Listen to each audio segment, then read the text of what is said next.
Okay, this video is about what actually happens when I have a manic episode. What does it feel like?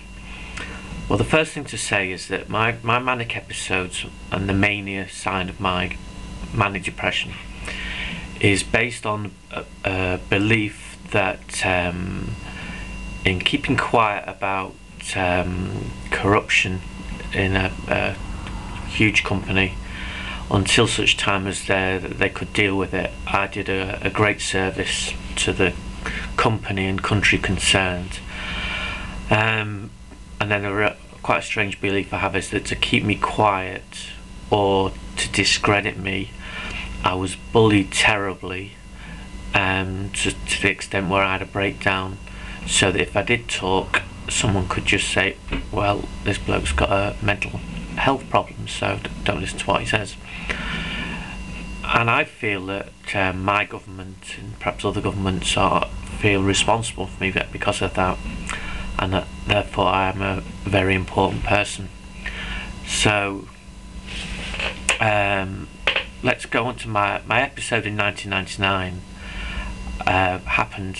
It just seemed like a normal day. I was a manager in a shop, and slightly unusually I was using Japanese management techniques, what are called the 5S's, very common in car factories and things like that, to bring orderliness and neatness and tidiness. And my volunteers seemed to be acting what I thought was quite strange. And then I was going to do some before and after photos, and I noticed that one of my volunteers covered his face up. Well, perhaps he was just camera shy, but I took it to mean that everyone in the shop had certain level of security clearance, and that they would want to be remain anonymous, and they were there to keep an eye on me. And I started to feel quite strange. And then someone suggested that instead of going home I should stay the night in that town, and he gave me a telephone number of a mental health phone line. And I was definitely feeling now that I was surrounded by people from the British government. I booked into this hotel. I remember the landlord of the hotel was very physically fit, and I got into my mind that he was from the armed forces, either an elite force, maybe the parachute regiment or the SAS. At one point I remember him telling me that he could run a marathon in 2.5 hours, so I got it into my head that he was one of these people who could carry a very heavy backpack and do 20 miles in a night across the deserts of Iraq.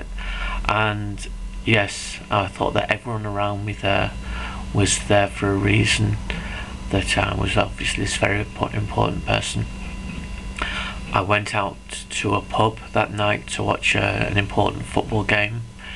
It started 15 minutes late because of problems on the trains, but I convinced myself that the reason it started late was because I was late arriving in the pub. So that just shows how divorced from reality I was. And then when I get into hospital, it carries on the same. I've got these. I think that everyone's around me. Quite often I think that I'm the only genuine patient in there. Other people are there. Just maybe they are part of this team who are keeping an eye on me, and I have all these strange ideas. So it's this feel, what's called terms of ideas of reference.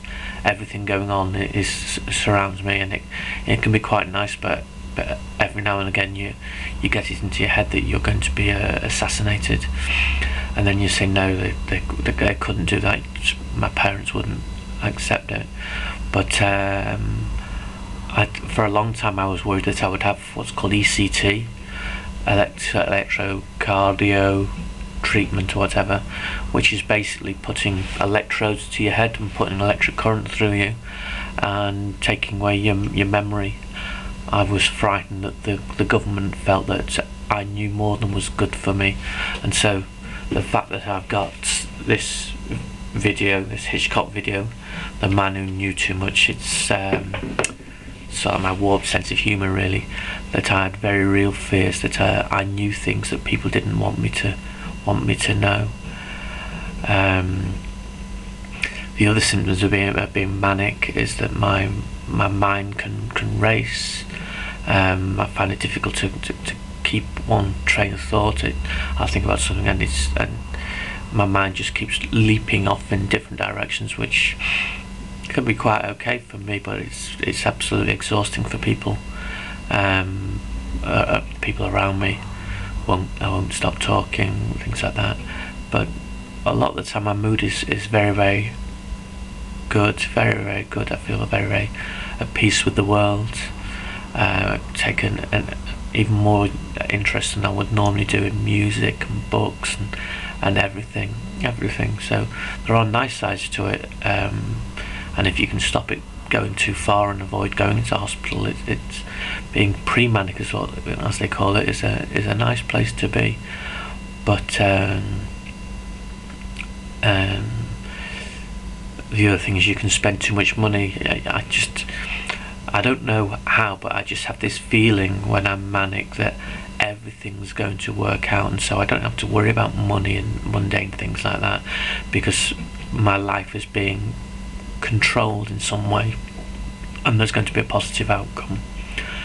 At other times, feeling that my life's been controlled or predetermined can be worrying, and I wonder if the UN Convention on Human Rights applies to me, or if I'm just, I don't know, a puppet and being someone else is pulling the strings.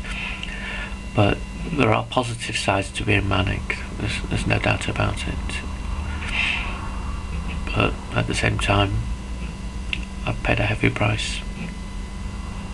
Okay.